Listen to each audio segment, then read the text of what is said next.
And you know what to do, ladies. Okay. It's not just Swayam Shakti. There are many aspects that we'd like to cover. We've got about multiple sessions, multiple achievers to showcase. We should also have the Honorable President of India in our midst in a short while from now. Union Minister Smriti Irani will be here.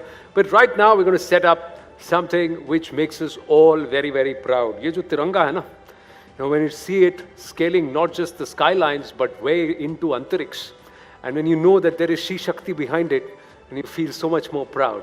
So while there's a lot more to be done at the grassroots and further empowered and enable her, she has already done a lot to secure Bharat and ensure the enemy thinks twice before training its guns at us, because Bharat's arsenal is stocked with intercontinental ballistic missiles that will make many sweat. Not just think twice, never think about it actually. Our next She Shakti has helped the country take rapid strides in missile technology. She has played a pivotal role in the development of the Agni series of missiles, becoming the project director for Agni 4, and continues to inspire generations with her remarkable achievements and unwavering spirit. The Missile Woman of India, Dr. Tessie Thomas, and as she comes up, I'm going to request another pride of Network 18, Palki Sharma, to please come up along with Dr. Tessie Thomas and take this conversation forward. Big round of applause, ladies and gentlemen. Thank you so much. See all the ladies, I'm going to take pictures of all their saris, for posterity. Thank you, thank you.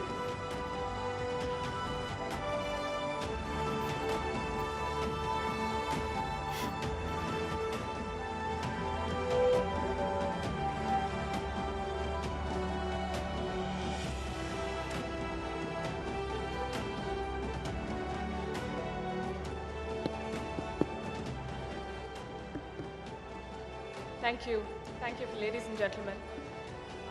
Dr. Tessie Thomas, very good to see you again. We met last week and I've been wondering what I should ask you on this platform. So let me start with the question that I should have asked you last week. What is it like to be called the Missile Woman of India? I think I had 36 years working for this missile program. And someone like with appreciation has named this. I don't know where and when it got came into this thing, and since maybe the work, the type of work which has been carried out for the missile field, I was working for the Agni class, the long range guidance scheme, first of its kind in the world, we can say, which is very adaptive for all long range systems. So that is where the missile women would have come. That's the way I take it. Wonderful. You were preparing for the IAS. You wanted to be a civil services officer. What made you change direction? Actually, after completing my BTech, options are either IAS, IES. That's the way we looked, HAL.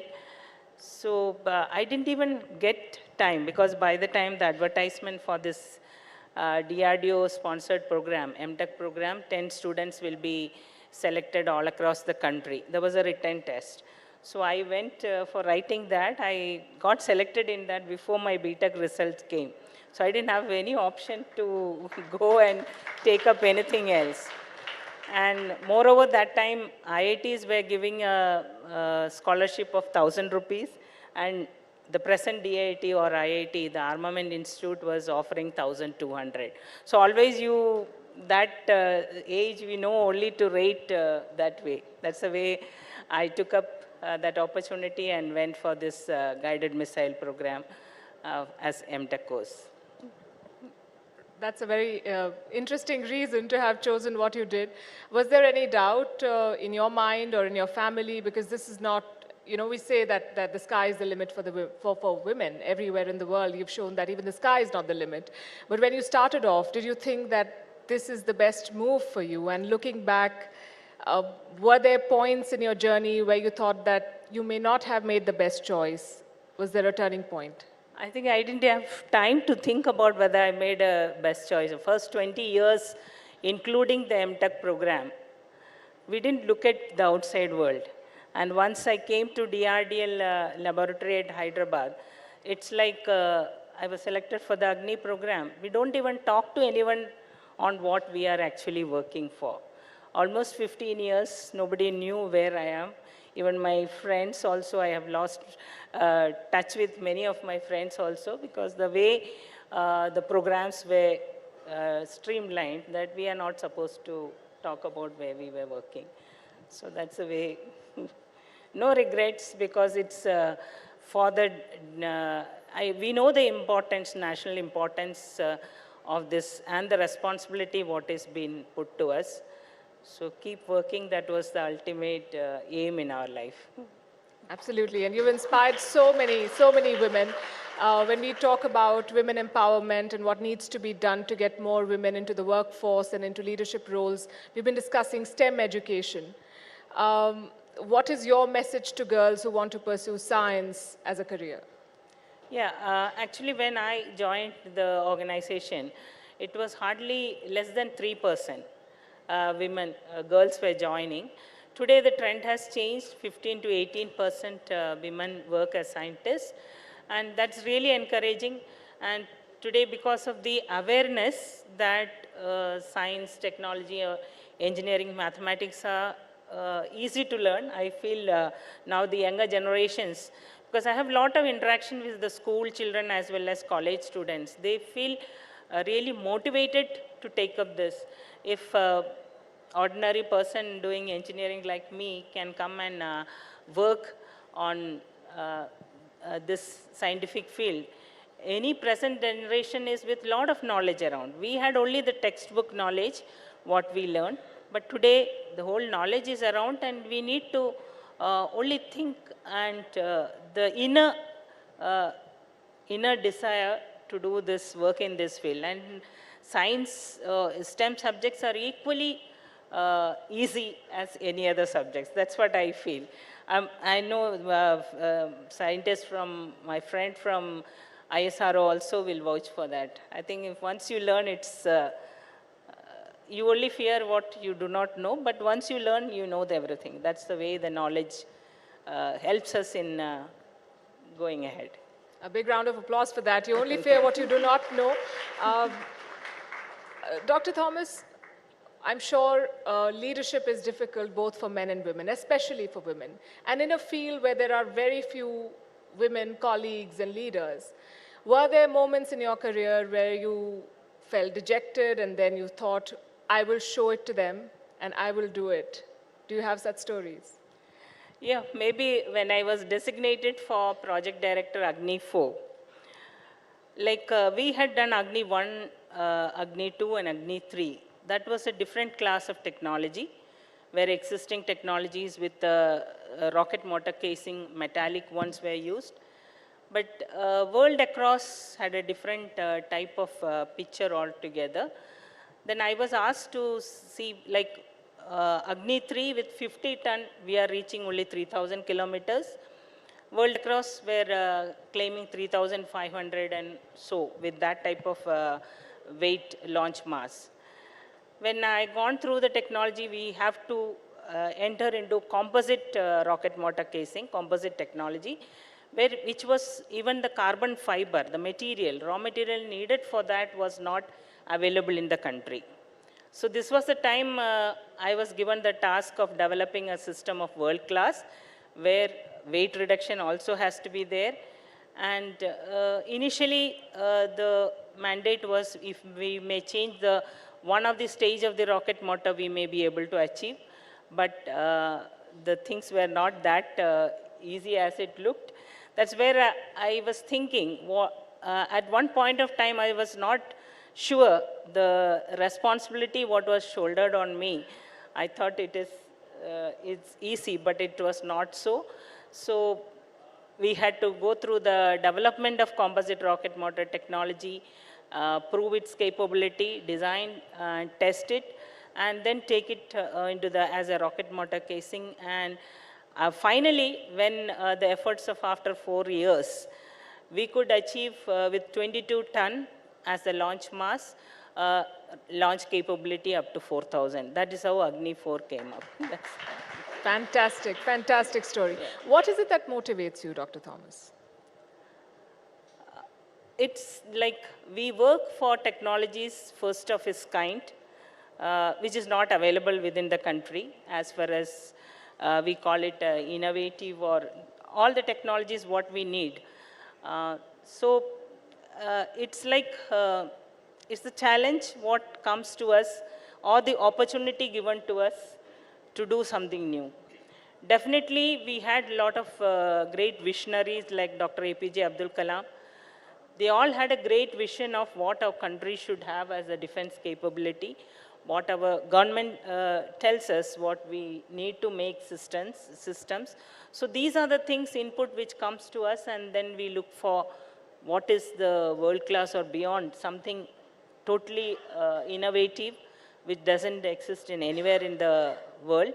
So that's how the Agni class of guidance law, where I was the designer for this Agni class of systems, first of its kind in the world, we can say, and systems of world class has been made for Agni 4, and same technology was adapted for Agni 5. That's how it's the need of the nation or the requirement for our countries and the responsibility given to us that makes us motivated as defense scientists. How does your team align with you when you take up this project, which is a matter of pride, not just for you and your organization, but it's something that your entire country is looking at you for delivering on something like this. Is it the same as a woman to pull it off? Actually, I was fortunate to have a very young team working for the Agni 4. In the project group, we were 5 project group, but all across the country, from different missile, all the labs, DRDO labs, plus industry. So more than 1,000 people work as a scientist for one of the systems in the initial development. So that is like, if all of them are coming out to work and all of them are inspired to work for the country, then that gives us the all of us the guidance. It's a team. It's a leader.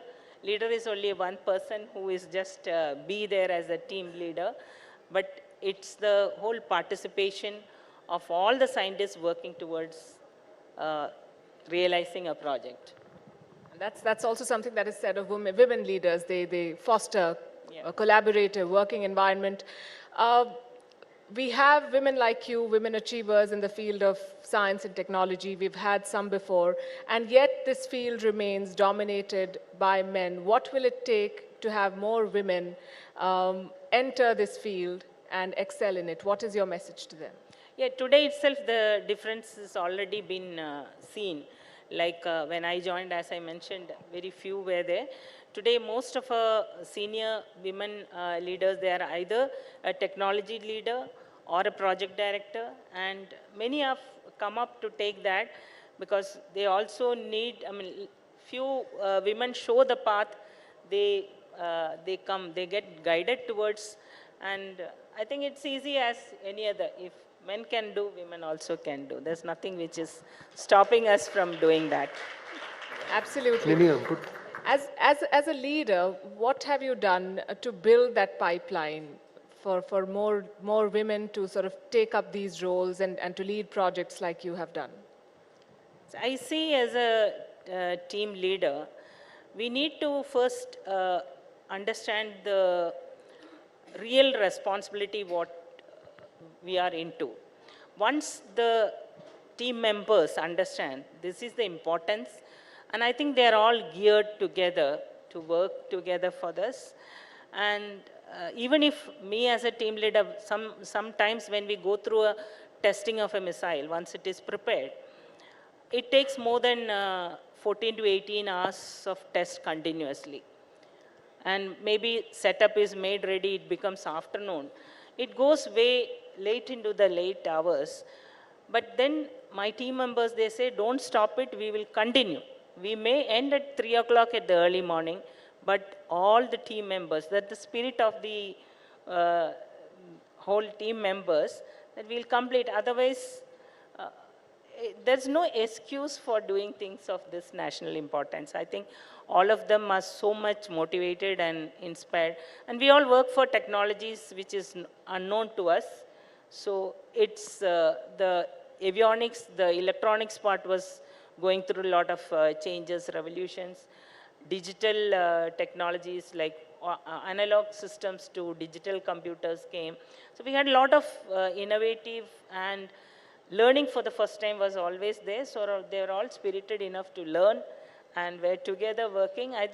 Scientists don't give up. So they continue working throughout. That's the way we do.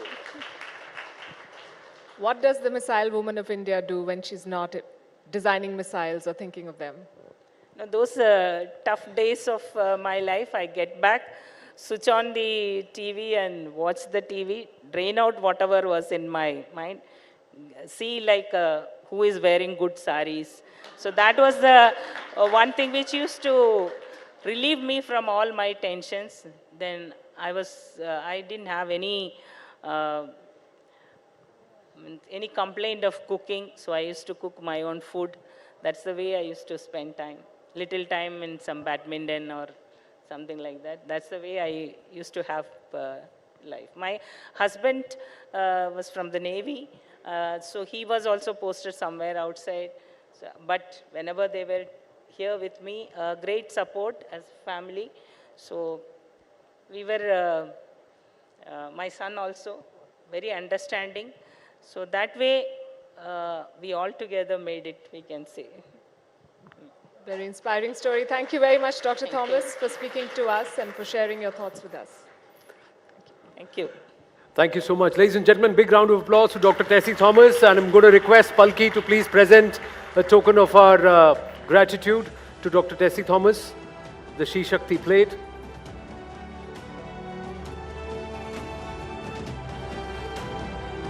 And that makes for a very nice picture. Thank you. Thank you so much.